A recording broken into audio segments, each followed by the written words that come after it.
Burada bir boşanma ilə bağlı sual verilib. Fəqət boşanma məsələləri, bunlar ciddi məsələlərdir. Bunlar WhatsApp-da soruşulub cavabı alınacaq məsələlər deyil. Yəni belə bir şey ola bilər. Yəni boşanma məsələsi 3-cü talağımdır. Mən falan talaq verdim. Mənim evliliyim keçərlidir və ya keçərli deyil. Bu bir yerə qədər soruşula bilər. Yəni hani bundan sonra nə edəcəyimizi bilmək üçün.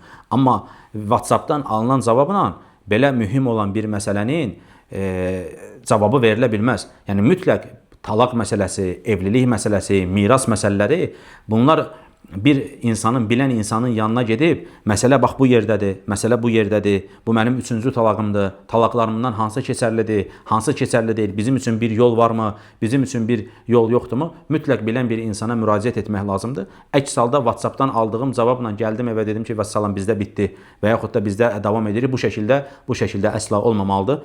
Bu ciddi məsələdir, ailə məsələləri mühüm məsələdir. Hətta şeyxlər var ki, böyük alimlər, onlar talaqla bağlı məsələlərə cavab vermirlər, qorxurlar. Adam təfsir eləmədiyi, şərh eləmədiyi kitab qalmayıb, talaqla bağlı məsələdən danışmaqdan qorxur. Ona görə bu məsələ mühümdür. İnsan gələ Allahdan qorxusun, bu məsələlərlə oynamasın və xüsusən də məqam gəlmişkən mən o müsəlmanlar ki, talaqla oynayırlar, adam danışdırırsan, deyir ki, artıq bilmirəm neçənci talaqımdır və s. İnsan gələ Allahdan qorxusun. Allah Azza və Cəllə hədd təyin edib, o həddə aşmasın.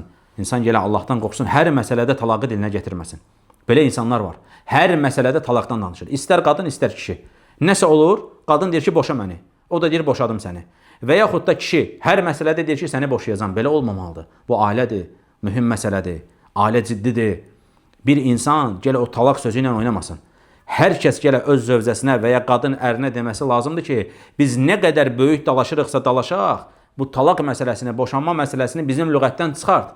Sən mənlə boşanacaqsan, yox, mən səninlə boşanacam, yox. Demək ki, bunun zarafatı da olmaz, bunun ciddisi də olmaz, bunun hisli anı da olmaz. Bu sözü yığışdırmaq lazımdır. Allah qorusun, iş gəlir bəzən yerə çıxır ki, çıxmaz sokaqdasan. Geri dönüşün yoxdur. Baxırsan ki, 3 dənə, 4 dənə uşaq var. Allahdan qorxmaq lazımdır. Belə məsələlərlə oynamaq olmaz. Ciddi məsələlərdir. Müsəlmanlar ciddi olmalıdırlar. Talaqla bağlı Allahdan qorxmaq lazımdır. Sən hirslənə bilərsən, sən nəyisə dağıda da bilərsən, qışqıra da bilərsən və s. Amma talaqla oynamaq olmaz. Bilməlisən ki, hirslənəndə talaq yoxdur. Talağı yığışdırmaq lazımdır. Onun yerinə başqa bir söz qoy.